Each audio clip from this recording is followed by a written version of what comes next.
Again, the defense ministry says there was a hack, but it was stopped and no data was successfully stolen by the hackers. You're pretty confident that there was a compromise here. What makes you believe that there is sensitive data, classified data, that now may be in North Korean hands? First of all, we exposed all the operation. It means that we exposed not only attack against Israel defense industry, against other countries and other industries around the world.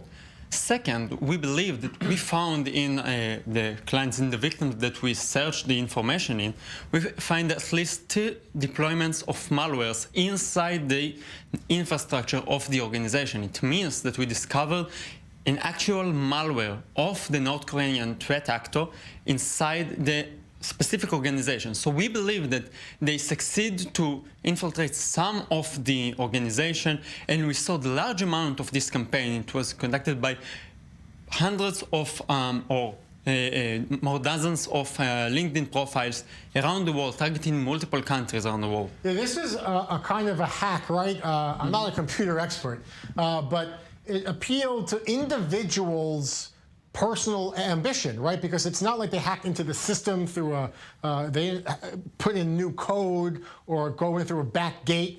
They reached out through LinkedIn, pretending to be headhunters and corporate recruiters, trying to get people maybe to express interest in a new job, a new business opportunity. So they were willing to give data. It's a low-tech hack in that regard, right? This is not low-tech hacking. This is another method of hacking. There's one method of leveraging, for example, exploits in the infrastructure of the network that you want to attack. Another option is to present some social engineering method. Social engineering is reaching out and play on the human factor, play on psychological methods to make sure that you open the file. I want to give an example for it.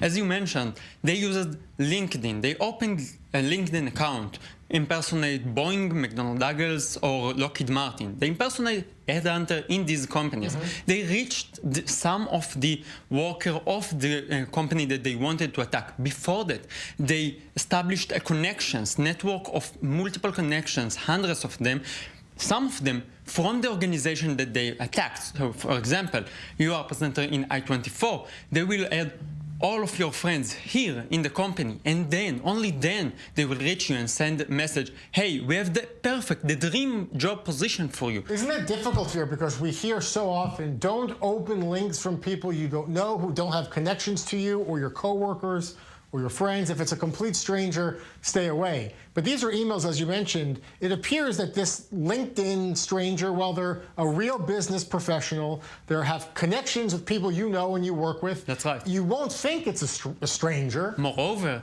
they asked you to open the file only, and they made a connection only with your personal email account and on WhatsApp. They even conducted a phone call with the victim. It means that you are calling, you are speaking with someone. You're not suspecting that if you spoke with someone on the phone and his English is not not very well, but he's fine. Yeah. You believe him. You want the job. This is not the first country that looking for job-seeking operation. Iran did it the same, and most of the people fall for this because they really believe that someone offered them a dream job. This is really dangerous, and people need to think that that might be not a sophisticated technological sophistication, but the human factor is very, very important in cyber attack. Guard against this. I mean, we see these are really serious hacks, really sophisticated.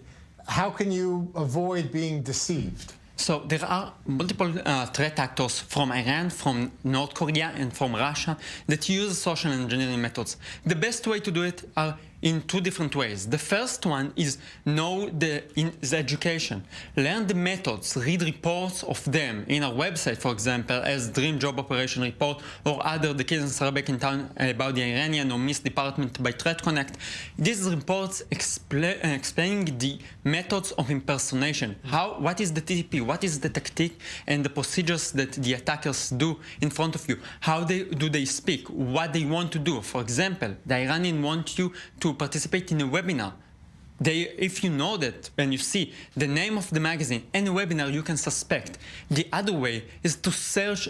Someone is tricking me, I want to validate the information. For example, if someone is reaching me from Boeing, I want to know if this is a real profile or someone that in person. I want to check if it's the Boeing company or Boeing in the details of the really do victim. your research here is important. Do your research, and most important, educate, read reports about it, know what is the social engineering common methods right now. Yeah. This is the best way to get protected from this attack. Oh, great.